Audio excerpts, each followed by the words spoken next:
La mère de Maya convainquit son petit ami d'épouser sa sœur. Elle lui dit, elle est plus forte et meilleure pour toi. Maya fut dévastée lorsqu'elle l'apprit et partit loin pour reconstruire sa vie. Des années plus tard, avant que tout cela ne se passe, lors d'une grande fête qu'elle organisait. Elle n'aurait jamais pensé entendre ces mots de la bouche de sa propre mère, elle est plus forte et meilleure pour toi. La phrase flottait dans l'air comme une guillotine au-dessus de son cœur alors qu'elle se tenait figée devant la porte de la cuisine, lors de la fête de remise de diplôme de son cousin. Son petit ami, Jackson, était parti chercher des boissons pour eux, mais son absence prolongée l'avait poussé à le chercher. Maintenant, elle regrettait de l'avoir fait. Maya est gentille, mais soyons honnêtes, Kayla a toujours été celle qui réussit, celle qui a un vrai potentiel, dit la voix de sa mère, désinvolte, comme si elle ne discutait de rien de plus important qu'une recette. Tu mérites quelqu'un qui te poussera en avant dans la vie, pas qui te retiendra. M'a apparu par l'entrebâillement de la porte, observant l'expression de Jackson passer d'une surprise gênée à quelque chose de plus songeur. Il ne la défendit pas. Il ne rit pas pour balayer ça. Il resta là, tenant les boissons oubliées, écoutant. J'ai toujours pensé que vous deux aviez plus de chimie de toute façon, continua sa mère, tapotant son bras avec une affection maternelle qui noua l'estomac de Maya. Kayla t'observe depuis des années, elle attend juste sa chance. Je ne sais pas, Madame Davis, hésita Jackson, mais le mal était déjà fait. Maya et moi sommes ensemble depuis longtemps. Et qu'as-tu à montrer pour ça? Sa mère haussa un sourcil. Kayla vient d'être nommée associée junior dans son cabinet d'avocat. Que fait Maya avec son diplôme d'art? Préparer du café et dessiner des portraits que personne n'achète? L'évaluation cruelle de sa carrière artistique en difficulté la piqua, mais ce fut le hochement pensif de Jackson qui l'écrasa vraiment. Maya recula en silence, parvenant somehow à garder son sang-froid pendant le reste de la fête alors qu'une tempête se déchaînait en elle. Elle aurait dû les confronter immédiatement, aurait dû mettre fin à toute cette nuit-là. Au lieu de cela, elle sourit et fit semblant de n'avoir rien entendu. Ce fut sa première erreur. Les changements furent subtils au début. Jackson commença à mentionner Kayla dans des conversations banales, à quel point sa récente victoire dans une affaire était impressionnante, comment son régime de fitness montrait vraiment des résultats. Chaque commentaire était comme une petite coupure de papier, douloureuse mais pas assez pour qu'elle le reconnaisse. Puis vinrent les rendez-vous annulés, les nuits tardives au travail, l'intérêt soudain pour les documentaires juridiques que Kayla avait recommandés. Une fois, Maya trouva des messages entre eux discutant de projets de déjeuner dont il ne lui avait jamais parlé. Quand elle confronta Jackson, il balaya ça comme innocent. On s'est croisés en ville, dit-il. C'est ta sœur, Maya, ce serait bizarre si on ne s'entendait pas, expliqua-t-il avec une raisonnabilité agaçante qui la fit douter de sa propre santé mentale. Était-elle paranoïaque? Trop sensible? Maya commença à redouter les dîners familiaux, observant leurs interactions avec des yeux blessés alors qu'ils échangeaient des sourires privés à travers la table. Sa meilleure amie, Jamie, le remarqua avant qu'elle ne soit prête à se l'avouer. Quelque chose a changé chez lui, observa Jamie après que Jackson eut quitté un autre dîner plus tôt, prétextant le stress du travail. Il ne te regarde plus de la même manière. On traverse juste une période difficile, insista Maya, ignorant la douloureuse vérité qui gonflait dans sa poitrine. Tout le monde passe par là. Le moment de vérité indéniable arriva 3 mois après cette conversation dans la cuisine. Elle était passée à l'appartement de Jackson sans prévenir, espérant le surprendre avec des billets de concert pour un groupe qu'il aimait. Elle avait encore une clé, ils avaient parlé d'emménager ensemble avant que tout ne change. L'appartement était silencieux quand elle entra, mais une traînée de vêtements menait à la chambre. Le chemisier de marque de sa sœur gisait froissé sur le sol du couloir. La porte de la chambre n'était pas complètement fermée. Les sons qui en provenaient confirmèrent ce qu'elle savait déjà avant de la pousser. Les longs cheveux noirs de Kayla s'étalaient sur la poitrine de Jackson alors qu'ils étaient emmêlés dans ses draps, totalement inconscients de sa présence jusqu'à ce qu'elle laisse tomber les billets de concert. Ils s'éparpillèrent sur le sol comme des confettis pour une célébration à laquelle elle n'était pas invitée. Maya, Jackson se démena pour se couvrir tandis que Kayla se contentait de la fixer, plus agacée que honteuse de l'interruption. Ce n'est pas, sa voix lui semblait étrangère. Ne dis pas que ce n'est pas ce que ça semble être. Je ne suis pas idiote. Kayla s'assit lentement, ne faisant aucun effort pour se couvrir. Tu allais bien finir par le découvrir, dit-elle. Peut-être que c'est mieux comme ça. Leur acceptation calme fut plus dévastatrice que n'importe quelle excuse hystérique aurait pu l'être. Ce n'était pas un moment de faiblesse, c'était l'aboutissement d'un plan délibéré. Depuis combien de temps, demanda Maya, bien que la réponse importât peu. 2 mois officiellement, admit Jackson, incapable de croiser son regard. Mais on parle depuis plus longtemps. Depuis que maman a eu sa petite discussion avec toi, compléta Maya pour lui. Leurs expressions surprises confirmèrent qu'elle en savait plus qu'il ne le pensait. Elle partit sans crier ni jeter des choses, bien qu'elle en ait eu envie. La rage viendrait plus tard. Cette nuit-là, elle se sentit simplement vide, écorchée de l'intérieur. Quand elle confronta sa mère le lendemain, le manque de remords fut la dévastation finale. Elle se tenait dans la cuisine immaculée, la même pièce où sa mère avait planté les graines de la destruction de sa relation. Ne sois pas si dramatique, Maya. Les relations se terminent tout le temps, dit sa mère, arrangeant des fleurs comme si elle ne discutait de rien de plus significatif que la météo. Kayla et Jackson vont mieux ensemble, tu dois le voir. Pourquoi m'as-tu fait ça? La voix de Maya se brisa. Ta propre fille. Sa mère soupira, levant enfin les yeux de ses fleurs. Parce que Kayla a toujours travaillé dur, visé plus haut. Elle mérite un partenaire qui correspond à son ambition.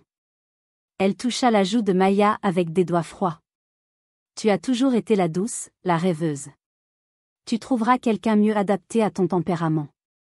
À cet instant, Maya comprit que sa mère ne l'avait jamais vue clairement, n'avait jamais valorisé ce qui faisait d'elle ce qu'elle était. Aux yeux de sa mère, elle serait toujours la fille moindre, la déception qui avait choisi l'art plutôt que le droit, la passion plutôt que le pragmatisme. Tu te trompes sur moi, murmura-t-elle. Tu t'es toujours trompée. Cette nuit-là, elle entassa tout ce qu'elle pouvait dans sa voiture. Son petit appartement était principalement meublé de pièces d'occasion, rien qu'elle ne pouvait abandonner. Jamie l'aida, lui offrant son canapé jusqu'à ce qu'elle trouve sa prochaine étape. Mais Maya avait déjà décidé, elle avait besoin de plus qu'un nouvel appartement, elle avait besoin d'une nouvelle ville, un nouveau départ, là où chaque coin de rue ne portait pas les souvenirs de Jackson ou les rappels de la trahison de sa sœur. Es-tu sûre de ça? Demanda Jamie alors que Maya chargeait la dernière boîte. Fuir ne résoudra rien. Je ne fuis pas, corrigea Maya, ressentant un étrange calme s'installer en elle. J'avance. Le lendemain matin, elle laissa une courte note pour sa mère, sa sœur et Jackson. Elle ne contenait ni pardon ni accusation, juste 3 mots, regardez-moi prospérer. Avec son portfolio artistique, des économies qui dureraient 2 mois si elle était prudente, et une détermination née du chagrin, elle pointa sa voiture vers Chicago, une ville où personne ne connaissait son nom ni l'histoire de la facilité avec laquelle elle avait été remplacée. Chicago l'accueillit avec un déluge torrentiel. Comme c'est approprié, pensa-t-elle alors que ses essuie-glaces luttaient contre la pluie. Son GPS la guida vers un motel en périphérie de la ville, le seul logement que ses fonds décroissants pouvaient supporter pendant qu'elle cherchait quelque chose de permanent. La chambre du motel sentait légèrement la cigarette et le désodorisant bon marché. Elle s'assit sur le bord du lit, entourée de ses affaires emballées à la hâte, et s'accorda 5 minutes pour pleurer. Juste 5 minutes de faiblesse avant que le vrai travail ne commence. Quand son alarme sonna, elle essuya son visage, ouvrit son ordinateur portable et commença à chercher des appartements et des emplois avec un désespoir égal. 3 jours et 12 visites d'appartements plus tard, elle signa un bail pour un studio à Uptown, un quartier avec du caractère, avait dit son agent immobilier avec optimisme. Ce qu'elle voulait dire, c'est que l'immeuble était vieux, l'ascenseur souvent en panne, et ses voisins un assortiment coloré d'étudiants, d'immigrants et de travailleurs de nuit. Le loyer consommait presque les 2/3 de ce qui restait de ses économies, lançant un compte à rebours invisible sur son expérience à Chicago. Tu as 30 jours, dit-elle à son reflet en épinglant des offres d'emploi sur son réfrigérateur avec des aimants en forme de petites tranches de pizza, la seule touche décorative dans son nouveau chez elle spartiate. Trouve du travail ou admets la défaite. 28 jours plus tard, après une série de refus et de candidatures sans réponse, elle entra chez Meridian Investment Group pour son dernier entretien programmé. La réceptionniste la dirigea vers une salle d'attente où un autre candidat était assis, révisant ses notes, son costume de marque rendant la robe soigneusement repassée de Maya, achetée en grand magasin, soudain inadéquate. Mademoiselle Davis, une femme avec une coupe au carré élégante et des lunettes sans monture apparut. Je suis Carole, des ressources humaines. J'ai peur qu'il y ait eu un changement. Le cœur de Maya sombra alors que Carole continuait. Le poste administratif a été pourvu en interne, mais M. Harrington s'est demandé si vous seriez intéressé à passer un entretien pour un autre rôle, assistante exécutive d'un de nos associés juniors. Elle suivit Carole à travers un labyrinthe de cubicules et de bureaux aux parois de verre, arrivant enfin à un espace de travail dans un coin où un homme était assis, entouré de piles de rapports et de contenants de plats à emporter. Il leva les yeux, révélant des yeux fatigués et une barbe d'un jour qui, d'une certaine manière, rehaussait plutôt que de nuire à son apparence professionnelle. Phil Reynolds, se présenta-t-il, se levant pour lui serrer la main. Désolé pour le désordre, les rapports annuels sont dus et ma dernière assistante a démissionné sans préavis. Maya Davis, répondit-elle, surprise par sa poignée de main ferme et son regard direct. Je suis flexible sur les descriptions de poste tant qu'ils viennent avec un salaire. Un sourire passa sur son visage. Honnête, j'apprécie ça. Il désigna la chaise en face de lui. Dites-moi, pourquoi une diplômée en art de... Il jeta un œil à son CV. Philadelphie voudrait travailler dans une firme d'investissement à Chicago. Elle aurait pu concocter une réponse diplomatique sur les changements de carrière et la sécurité financière. Au lieu de cela, elle s'entendit dire, parce que recommencer demande parfois de brûler la carte de votre ancienne vie et d'en dessiner une nouvelle. Pendant un instant, elle pensa qu'elle avait tout gâché avec sa réponse mélodramatique. Puis Phil hocha lentement la tête. Je sais quelque chose sur les nouveaux départs moi-même. Il poussa une pile de dossiers sur le côté. Le poste paie moins que le rôle administratif pour lequel vous avez postulé, mais il offre plus de potentiel d'avancement. Les heures sont brutales, la courbe d'apprentissage abrupte, et on m'a dit que je peux être exigeant. Je n'ai pas peur du travail dur ni des gens exigeants, assura-t-elle, pensant à la désapprobation perpétuelle de sa mère. Et j'apprends vite. Il l'embaucha sur le champ. Elle commença le lendemain matin. Les premières semaines testèrent toutes ses limites. Phil travaillait 16 heures par jour à préparer des portefeuilles clients et des stratégies d'investissement, s'attendant à ce qu'elle suive le rythme. Elle lui apportait du café qui refroidissait pendant qu'il analysait les tendances du marché, commandait des déjeuners qu'il oubliait de manger, et organisait le chaos en système gérable tout en absorbant le jargon de l'investissement par osmose. « Pourquoi es-tu encore là ?» demanda-t-il une nuit à 23 heures, levant les yeux pour la trouver en train de réorganiser ses dossiers clients par profil de risque plutôt que par ordre alphabétique. « Parce que le travail n'est pas fini, répondit-elle simplement. Leur première interaction était strictement professionnelle, mais ponctuée de moments maladroits, comme quand il lui envoya par erreur un texto destiné à son frère, se plaignant d'un mauvais rendez-vous, ou quand elle renversa du café sur des documents importants et faillit pleurer de stress et de honte. « Ce n'est que du papier, dit-il en l'aidant à éponger le désordre. Les données sont sauvegardées. Respire, Maya. Les pauses déjeuner devinrent leur moment de connexion involontaire. Phil insistait pour qu'elle quitte le bureau, la traînant vers des food trucks ou des restaurants discrets où ils discutaient de tout sauf du travail, de sa passion pour les motos classiques à son art abandonné. Elle gardait son passé vague, mais il ne la pressa jamais de partager des détails qu'elle n'était pas prête à révéler. « Tu es un mystère, Davis », commenta-t-il une fois devant des sandwichs vietnamiens. La plupart des gens adorent parler d'eux-mêmes. La plupart des gens ont des histoires qui valent la peine d'être partagées, éluda-t-elle. Au fil des mois, leur rythme professionnel s'améliora tandis que leur complicité personnelle s'approfondissait. Phil commença à solliciter son avis sur les présentations aux clients, elle anticipait ses besoins avant qu'il ne les exprime. Les nuits tardives évoluèrent d'un silence stressé à une collaboration amicale, parfois ponctuée de conversations étonnamment personnelles.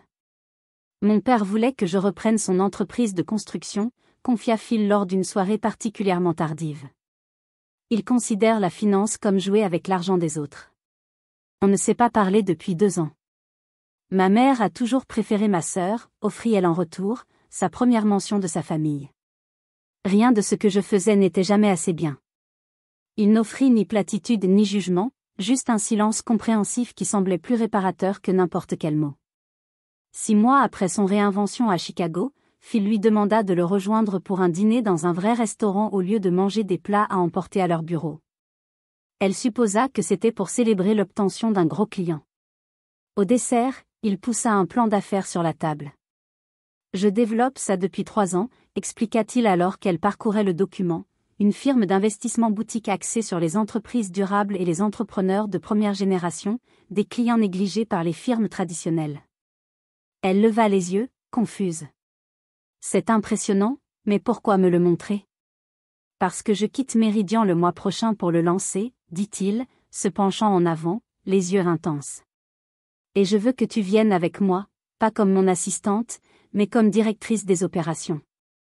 Tu comprends les systèmes, les gens, et comment faire fonctionner les choses d'une manière que je ne pourrais jamais. C'est insensé, parvint-elle à dire, le pouce accélérant. Je comprends à peine le monde de l'investissement. Tu comprends plus que tu ne le penses, contrat-il. Et tu as quelque chose de plus précieux, l'intégrité et l'intuition. Le côté technique peut s'apprendre. Ce serait risqué, dit-elle prudemment, bien que quelque chose en elle ait déjà commencé à dire oui. Extrêmement, admit-il avec une candeur inattendue. On pourrait échouer spectaculairement. Mais je préférerais échouer en construisant quelque chose de significatif que réussir en rendant les riches marginalement plus riches. Elle étudia son visage, cherchant des signes d'impulsivité ou d'ambition creuse. Au lieu de cela, elle trouva une détermination stable et, étonnamment, une croyance en elle. Quand commençons-nous, s'entendit-elle demander, ressentant pour la première fois depuis son départ de Philadelphie qu'elle avançait vers quelque chose, pas juste qu'elle s'éloignait. Leur transition de collègue à partenaire d'affaires se fit sans heurts, mais le passage d'amis à quelque chose de plus les surprit tous les deux. Cela commença par des nuits tardives à revoir des plans d'affaires qui évoluèrent en conversations sur les espoirs et les rêves, puis des dîners qui duraient bien au-delà des discussions sur le travail. 6 mois après le lancement de leur nouvelle entreprise, Phil l'embrassa pour la première fois devant leur immeuble de bureau alors que la neige tombait doucement autour d'eux. Aucun d'eux n'en parla le lendemain, tous deux effrayés de compliquer leur relation d'affaires précaire. Mais quand cela se reproduisit une semaine plus tard, ils ne purent plus prétendre que c'était une impulsion. Ça pourrait tout ruiner de ce qu'on a construit, le prévint-elle un soir. Ou ça pourrait être la fondation de quelque chose d'encore meilleur, contrat-il, toujours l'optimiste face à son réalisme prudent. Leur cours fut peu conventionnel, des réunions d'affaires qui se transformaient en rendez-vous, des voyages de recherche de marché qui devenaient des escapades de week-end. Ils le gardèrent privé des clients et des investisseurs, déterminés à être pris au sérieux dans un domaine où les femmes étaient souvent vues comme des accessoires plutôt que des égales. Mais dans l'année, Phil la demanda en mariage lors d'un moment banal, tous deux en jogging, révisant des projections trimestrielles sur le sol de son salon. « Épouse-moi, dit-il soudain, levant les yeux d'une feuille de calcul. Sois ma partenaire en tout. » Pas de bague, pas de discours répété, juste une certitude sincère qui l'a pris au dépourvu. Les gens diront que c'est trop tôt, hésita-t-elle, bien que son cœur ait déjà répondu. Qu'il parle, dit-il. Je n'ai jamais été plus sûr de quoi que ce soit. Ils se marièrent 3 mois plus tard au tribunal, avec seulement Jamie, qui avait pris l'avion depuis Philadelphie, et le frère de Phil, Michael, comme témoin. Elle portait une robe crème simple, et lui un costume gris anthracite. Il n'y eut pas de vœux élaborés, juste des promesses directes prononcées avec une conviction indéniable. « Je te choisis comme ma partenaire en toutes choses, » dit Phil, tenant fermement ses mains. « Je promets que notre partenariat passera toujours en premier, avant le travail, avant le succès, avant tout. » Les mots guérirent quelque chose en elle qui avait été brisé par la trahison. Ce n'était pas un homme cherchant quelqu'un de plus fort ou de meilleur, il la voyait exactement comme elle était et la choisissait délibérément. Leur réception fut un dîner tranquille dans leur restaurant vietnamien préféré, celui où ils avaient partagé tant de déjeuners. La propriétaire, Madame Nguyen, insista pour décorer leur table avec des fleurs et servir du champagne qu'elle avait caché pour les occasions spéciales. Au partenariat qui nous élève plus haut, porta Phil en toast. La réalité remplaça rapidement la romance alors qu'ils affrontaient les défis de lancer une entreprise. Leur jeune compagnie, Reynolds Capital Partners, opérait depuis leur appartement d'une chambre pour économiser de l'argent.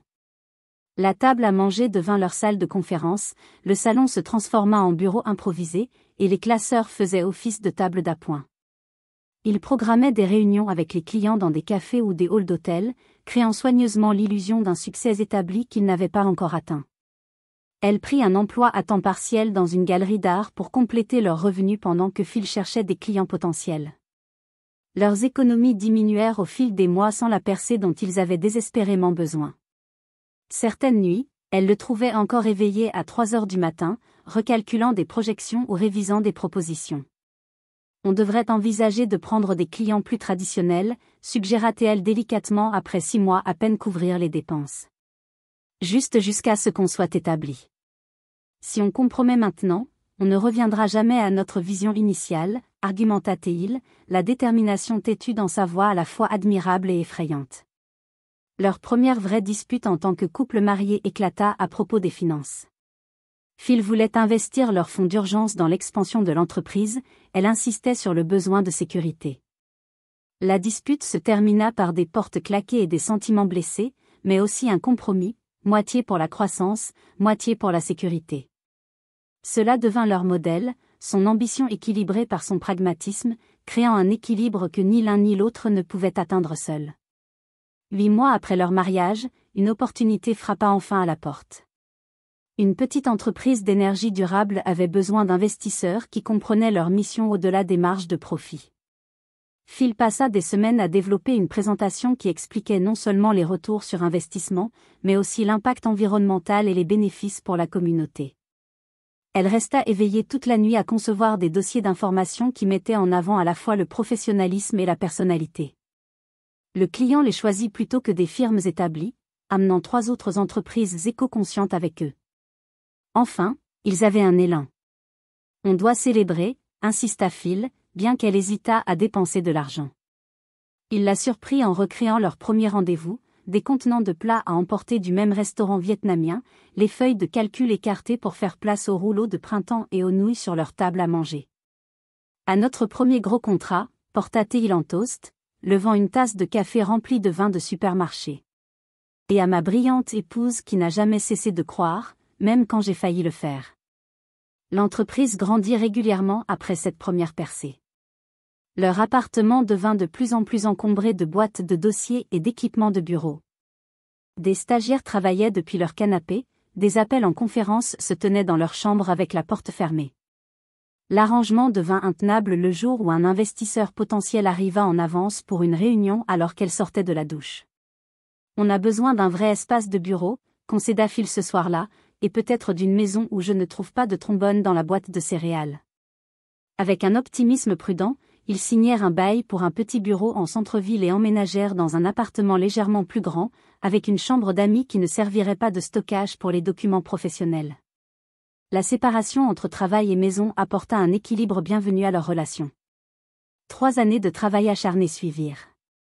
Phil se forgea une réputation d'intégrité et d'innovation dans l'investissement durable. Leur liste de clients s'étendit au-delà de Chicago aux États voisins. Elle construisit des systèmes et des équipes qui transformèrent sa vision en réalité opérationnelle. Ils se complétaient parfaitement, son charisme et sa pensée stratégique associés à son attention aux détails et ses compétences organisationnelles. Leur plus grand jalon arriva de manière inattendue. Un grand groupe d'investissement approcha Phil pour acquérir Reynolds Capital Partners. Leur offre était généreuse, mais incluait une condition: il devrait rester PDG d'une nouvelle division d'investissement durable élargie, avec une autorité décisionnelle complète sur les investissements éthiques. Je n'ai jamais imaginé diriger quelque chose de cette taille, admit-il la nuit après avoir signé les contrats. Ils se tenaient dans la cuisine de leur nouvelle maison, une modeste mais belle maison de 3 chambres dans un quartier dont ils n'avaient fait que rêver au début. Ils n'ont pas juste acheté l'entreprise, lui rappela-t-elle en ajustant sa cravate. Ils ont acheté ta vision, ton intégrité. La transition ne fut pas facile. Phil travaillait plus longtemps pour établir la nouvelle division pendant qu'elle s'adaptait à son rôle de directrice des opérations. Mais le voir en action, commandant des salles de réunion avec la même passion qu'il avait autrefois montrée dans leur petit appartement, la remplissait d'une fierté qui éclipsait les sacrifices. On l'a fait, murmura-t-il lors du toast au champagne à l'annonce officielle de sa nomination comme PDG. Ensemble. Et alors qu'elle le regardait serrer la main des cadres qui lui rendaient maintenant compte, elle pensa à quel point ils étaient venus de loin depuis ce jour trempé de pluie où elle était arrivée à Chicago, le cœur brisé et seul. La vie lui avait tout pris, pour le remplacer par quelque chose qu'elle n'aurait jamais pu imaginer. 5 ans après que Phil eut pris son rôle de PDG, Maya s'était fermement établie comme plus que la femme du patron. Ses systèmes opérationnels étaient devenus la colonne vertébrale de l'expansion de l'entreprise sur 3 nouveaux marchés, et les cadres sollicitaient régulièrement son avis sur les décisions organisationnelles. Ils avaient trouvé leur rythme, Phil le visionnaire, Maya l'architecte qui construisait les structures pour soutenir ses rêves. Leur vie personnelle s'était installée dans des routines confortables aussi, les dimanches matins à lire le journal autour d'un café, des dîners mensuels avec leur petit cercle d'amis, et des escapades occasionnelles le week-end au Michigan où Phil restaurait une moto vintage. Ils n'avaient pas encore fondé une famille, tous deux concentrés sur le développement de leur entreprise grandissante, mais le sujet commençait à émerger dans les conversations tardives. Maya pensait rarement à Philadelphie désormais. Jamie venait parfois en visite, apportant des mises à jour soigneusement filtrées sur des amis communs, mais ne mentionnant jamais sa famille. Elle avait fait la paix avec ce chapitre de sa vie fermement clos, ou du moins le croyait-elle, jusqu'à un mardi matin particulier. « Tu devrais peut-être voir ça, » dit Phil, glissant un magazine financier sur la table du petit déjeuner. Le petit titre dans le coin disait « Davis & Associates fait face à la faillite après une expansion ratée ». Le cabinet d'avocat de sa sœur, celui qu'elle avait construit avec son ex-petite amie après qu'il eut quitté son poste précédent pour la rejoindre. « Je ne savais pas que tu suivais encore les nouvelles de Philadelphie, » dit Maya, essayant de paraître désinvolte alors que son cœur s'emballait. « Pas moi, mais Meridian Investment Group est sur notre liste restreinte d'acquisition, et ton ex y travaille maintenant. Leur département juridique sous-traite à Davis & Associates, » expliqua Phil, l'observant attentivement. « Je voulais que tu l'apprennes de moi avant que le bureau ne commence à en parler. » L'article du magazine détaillait la tentative ratée de Kayla d'étendre son cabinet à l'échelle nationale, entraînant des dettes croissantes et une perte de clients. Jackson avait apparemment rejoint l'équipe de conformité de Meridian après l'effondrement de leur entreprise commune, acceptant une réduction significative de salaire. L'ironie ne lui échappa pas, le « meilleur parti » que sa mère avait orchestré peinait maintenant, alors qu'elle était assise dans sa belle cuisine à côté d'un mari prospère. « Est-ce que ça change tes plans d'acquisition ?» demanda-t-elle, pragmatique. « Ça dépend de toi », répondit Phil. Le portefeuille d'énergie durable de Meridian s'aligne parfaitement avec notre stratégie de croissance, mais je laisserai tomber si ça te met mal à l'aise. Sa volonté de sacrifier une décision d'affaires intelligente pour son confort émotionnel lui rappela pourquoi elle était tombée amoureuse de lui. « Ne sois pas ridicule, » dit-elle, serrant sa main. « Ce ne sont que des affaires. » 2 semaines plus tard, l'acquisition fut finalisée. Meridian conserverait son identité de marque tout en opérant sous leur parapluie corporatif, avec Jackson restant dans son rôle de conformité, techniquement leur employé désormais, bien que plusieurs niveaux de gestion les sépareraient. « On devrait organiser un gala », suggéra Phil un soir alors qu'ils examinaient les résultats trimestriels. Célébrer l'acquisition, présenter notre portefeuille durable élargi aux investisseurs, et introduire l'équipe de Meridian à notre culture d'entreprise. La suggestion n'était pas inhabituelle, ils organisaient des événements similaires chaque année, généralement au Musée d'histoire naturelle de Chicago, où le thème de la durabilité résonnait avec les valeurs de leur entreprise. Ce qui l'a surpris fut le commentaire suivant de Phil, « Je pense qu'on devrait inviter Jackson, Davis & Associates, et les principaux acteurs de Philadelphie, y compris les représentants juridiques affiliés. Montrer que nos valeurs d'entreprise s'étendent au-delà de Chicago. » La tasse de thé de Maya s'arrêta à mi-chemin de ses lèvres. « Tu veux inviter ma sœur et mon ex-petite amie à notre gala d'entreprise ?» Phil posa ses papiers. « C'est de ça qu'il s'agit ?» Je n'avais aucune idée que Davis dans les documents juridiques était ta sœur. Sa surprise sincère lui fit réaliser qu'elle ne lui avait jamais partagé toute son histoire familiale, seulement des références vagues à une mère difficile et une sœur favorisée. Il savait qu'elle avait quitté Philadelphie après une trahison, mais pas les détails. Elle avait si bien compartimenté qu'elle avait oublié qu'il ne pouvait pas voir les connexions qui lui semblaient si évidentes. Cette nuit-là, elle lui raconta enfin tout, la manipulation de sa mère, la trahison de Jackson, la froideur de Kayla. Elle s'attendait à de la sympathie, peut-être une colère protectrice en son nom. Ce qu'elle n'attendait pas fut le silence pensif de Phil, suivi d'une perspective inattendue. « Peut-être qu'il est temps qu'il voie qui tu es devenu, dit-il enfin. Pas pour la vengeance, mais pour la closure. Tu as construit une vie extraordinaire, Maya.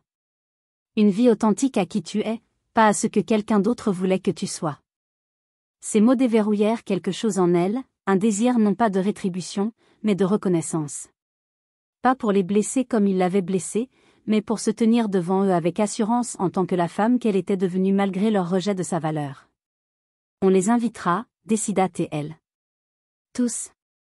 Jackson, Kayla, même ma mère. Les semaines suivantes furent un tourbillon de préparatifs pour le gala, accompagné d'un nœud d'anxiété grandissant dans son estomac. Elle canalisa son énergie nerveuse pour s'assurer que chaque détail soit parfait, du menu de fruits de mer durable au transport neutre en carbone pour les invités. Leur coordinatrice d'événements remarqua qu'elle n'avait jamais été aussi impliquée dans la planification auparavant. En examinant la liste finale des invités, voir leurs noms en noir et blanc raviva une vague d'émotions qu'elle pensait avoir traitées il y a des années. « Que penseront-ils en me voyant maintenant ?» se demanda-t-elle. « Ma mère me verra-t-elle toujours comme la fille moindre ? Jackson regrettera-t-il son choix ? » Les questions tournaient comme des vautours malgré ses tentatives de les chasser.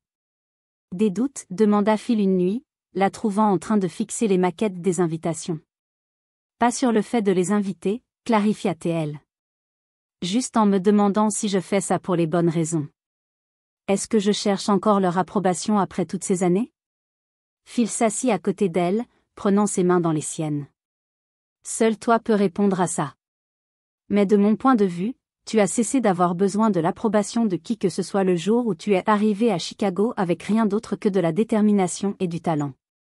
Il embrassa son front. Peu importe tes raisons, je serai juste à côté de toi. Sa confiance inébranlable renforça la sienne.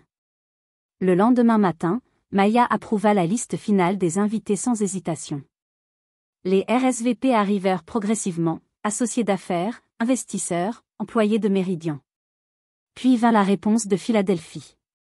Jackson assisterait en tant qu'officier de conformité de Meridian. Kayla l'accompagnerait en tant que son épouse. Et, plus surprenant encore, sa mère accepta avec une brève note indiquant qu'elle avait hâte de renouer après toutes ces années. Les invitations formelles furent envoyées 3 semaines avant l'événement, des cartes élégantes sur papier recyclé avec de l'encre à base de soja, reflétant les valeurs de leur entreprise. Pour les invitations de sa famille, elle inclut une note personnelle, « Hâte de vous montrer la vie que j'ai construite. » Maya Reynolds. À l'approche du gala, sa garde-robe devint une source inattendue d'anxiété. La robe parfaite devint symbolique, elle devait projeter de la confiance sans un effort évident pour impressionner. Après d'innombrables virées shopping, elle la trouva, une robe émeraude sophistiquée qui complimentait ses yeux et projetait une autorité élégante. Prête à affronter ton passé ? Demanda Phil la veille du gala, la trouvant en train de répéter des conversations imaginaires devant le miroir de leur chambre. Prête à mettre en avant mon présent, corrigea-t-elle, soudain certaine de son but. Il ne s'agissait pas de prouver sa valeur à des gens qui l'avaient sous-estimée, il s'agissait d'honorer le voyage qui l'avait menée à une vie plus épanouissante que tout ce qu'elle aurait pu imaginer quand elle avait fui Philadelphie. Le musée d'histoire naturelle se transforma magnifiquement pour le gala, avec un éclairage durable projetant une lueur chaleureuse sur le grand hall. Phil et Maya arrivèrent tôt pour vérifier les derniers arrangements, les centres de table floraux organiques, le menu sourcé localement, le quartet de jazz jouant doucement dans un coin. Tout était parfait, tout reflétait les valeurs qui avaient construit leur succès. Nerveuse, demanda Phil, ajustant son nœud papillon alors qu'il regardait le personnel ajouter les touches finales. Étrangement, non, réalisa T.L. avec surprise. L'anxiété qui l'avait tourmentée pendant des semaines s'était dissipée, remplacée par une certitude calme. C'est notre monde. Ils ne font que le visiter. Alors que les invités commençaient à arriver, elle et Phil se postèrent près de l'entrée, saluant investisseurs et collègues avec une aisance pratiquée. Elle portait sa robe émeraude avec un simple pendentif en diamant que Phil lui avait offert pour leur 5e anniversaire. Ses cheveux, autrefois longs comme ceux de Kayla, tombaient maintenant en un carré sophistiqué qui encadrait son visage. Elle se sentait puissante, authentique, complètement elle-même. Elle les repéra immédiatement. Sa mère entra en premier, dans une robe bleu marine qui criait l'argent ancien de Philadelphie, suivie de Kayla et Jackson. Ils s'arrêtèrent juste à l'intérieur de la porte, prenant la mesure de l'environnement élégant et cherchant clairement des visages familiers dans une mer d'étrangers. Pendant un instant, elle envisagea de les approcher, mais quelque chose la retint. « Qu'il me trouve, décida-t-elle. Qu'il me voie dans mon élément d'abord. » Leur circuit autour de la salle les amena finalement là où elle se tenait, discutant avec le maire des initiatives d'énergie verte. Sa mère la remarqua en premier, son sourire social figé un instant avant de se reprendre. Les yeux de Kayla s'écarquillèrent de choc sincère. Jackson se contenta de fixer, regardant entre Phil et Maya avec une reconnaissance naissante. Maya récupéra sa mère en premier, l'enlaçant avec une affection théâtrale. « Tu es absolument magnifique. »« Mère, » répondit-elle calmement, acceptant son baiser. « Je suis contente que vous ayez pu venir. » Elle se tourna pour inclure Phil.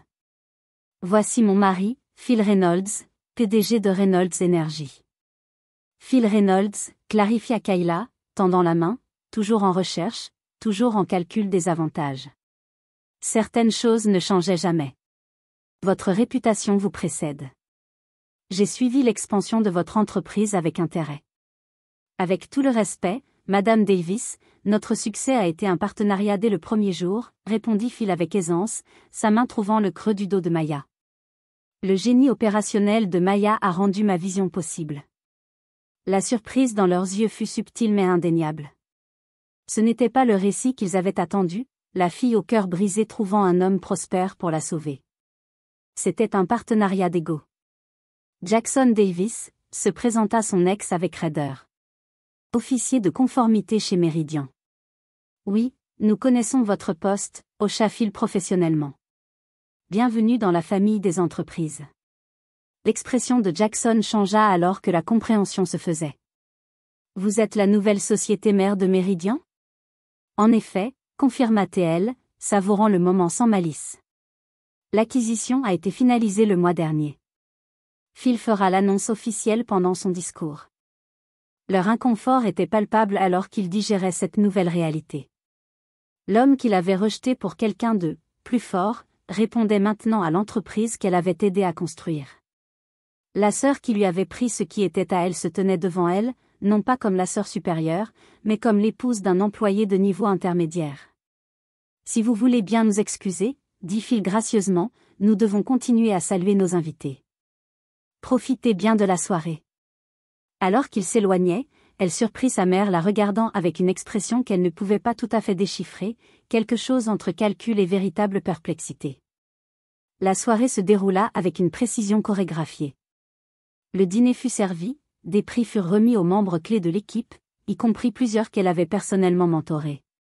Tout au long, elle sentit leurs yeux la suivre, observant alors que les cadres sollicitaient son opinion, que Phil faisait référence à ses contributions dans les conversations, qu'elle naviguait dans la salle avec la confiance de quelqu'un exactement là où elle devait être. Le discours de bienvenue de Phil vint après le dîner. Il parla avec éloquence de l'investissement durable, de la construction d'entreprises qui valorisaient plus que les marges de profit. Puis vint l'annonce de l'acquisition de Meridian, avec Jackson mal à l'aise sous les projecteurs alors que Phil accueillait lui et ses collègues dans leur structure corporative. La dynamique de pouvoir n'aurait pas pu être plus claire si elle avait été intentionnellement conçue. La mère de Maya la trouva à la table des desserts ensuite, un verre de champagne à la main. « J'ai toujours su que tu réussirais bien pour toi-même, » déclara-t-elle, comme si elle réécrivait l'histoire. « Tu avais tant de potentiel. »« Vraiment ?» demanda Maya doucement. « Je me souviens d'évaluations différentes. » Sa mère balaya ça d'un geste. Une mère pousse ses enfants à atteindre leur meilleur. Kayla avait besoin de confiance, toi de motivation. Ce dont j'avais besoin, c'était de soutien, corrigea Maya gentiment. Ce que j'ai trouvé, c'est la force à mes propres conditions. Eh bien, sa mère sirota son champagne, je suppose que je devrais remercier ce Phil d'avoir vu ce que j'ai manqué. Phil m'a vu clairement, acquiesça Maya, mais il n'a pas créé mon succès, mère. Nous l'avons construit ensemble parce que nous nous valorisons comme égaux. C'est la différence. Le sourire travaillé de sa mère vacilla. Kayla et Jackson ont des difficultés, confia-t-elle, changeant de tactique. Peut-être pourrais-tu dire un mot en leur faveur. La famille devrait aider la famille. Voilà la vraie raison derrière sa façade plaisante, pas la réconciliation, mais l'avantage. Certaines choses ne changeaient vraiment jamais. Leurs performances détermineront leur avenir dans l'entreprise, répondit Maya calmement. Tout comme les miennes l'ont fait. Elle repéra Kayla s'approchant avec détermination, Jackson traînant derrière elle. Ton mari est impressionnant, reconnut Kayla à contre-séhure. La manière dont il domine la salle. Tu t'en es bien sorti pour toi-même. Le compliment à double tranchant plana dans l'air, l'implication que le succès de Maya n'était qu'un reflet de celui de son mari, par un partenariat qu'ils avaient construit ensemble. Nous nous en sommes bien sortis ensemble, corrigea Maya. C'est ainsi que fonctionnent les vrais partenariats. Quelque chose à considérer dans vos propres arrangements. L'expression de Kayla se durcit face à la douce réprimande. Jackson détourna le regard, mal à l'aise, incapable de croiser les yeux de Maya. La dynamique entre eux semblait tendue, fragile, d'une manière qui déclencha non pas de la satisfaction, mais une pointe inattendue de compassion. Ils avaient eu ce qu'ils pensaient vouloir, pour découvrir que ce n'était pas le prix qu'ils avaient imaginé. Je devrais circuler, s'excusa Maya. Profiter du reste de la soirée. Des heures plus tard, après le départ du dernier invité et leur retour à la maison, épuisés mais satisfaits, Maya et Phil s'assirent dans leur cuisine, partageant des restes de dessert directement dans le contenant. « Comment te sens-tu » demanda-t-il, étudiant son visage à la lumière douce de la cuisine. « Plus légère » réalisa-t-elle. « Comme si j'avais posé quelque chose de lourd que je ne savais pas que je portais encore. » Il hocha la tête pensivement. « Il semble plus petit, d'une certaine manière. Pas du tout comme je les avais imaginés d'après tes histoires. » Ils le sont, réfléchit-elle, ou peut-être que je suis plus grande. Pas en statut ou en succès, mais en compréhension de ce qui compte vraiment. Qui est, incita Phil. Construire quelque chose de réel, quelque chose de fidèle à soi-même, dit-elle, prenant sa main sur le comptoir, avec quelqu'un qui voit ta valeur sans avoir besoin de diminuer les autres. Donc pas de revanche après tout, dit-il, ses yeux se plissant de compréhension. La chose la plus étrange s'est produite, confessa-t-elle. En les regardant là, en voyant à quel point ils sont malheureux malgré avoir obtenu exactement ce pourquoi ils ont comploté, je n'ai pas ressenti de triomphe. J'ai ressenti de la gratitude. Gratitude que s'ils ne m'avaient pas trahi, je n'aurais peut-être jamais quitté, jamais trouvé Chicago, jamais rencontré toi, jamais découvert de quoi je suis capable de construire. Elle serra sa main. Leur cruauté m'a donné ma liberté, bien qu'ils ne l'aient jamais voulu. Phil sourit, la tirant dans une étreinte. Ça pourrait être la forme la plus puissante de rédemption, non pas faire payer les autres pour t'avoir blessé, mais reconnaître que leurs actions t'ont propulsé vers quelque chose d'infiniment meilleur. Alors qu'il montait les escaliers pour se coucher, épuisé mais content, Maya réalisa que la nuit lui avait donné quelque chose qu'elle ne savait pas qu'elle avait besoin, pas la satisfaction de leur montrer ce qu'ils avaient perdu, mais la paix de les laisser enfin complètement partir.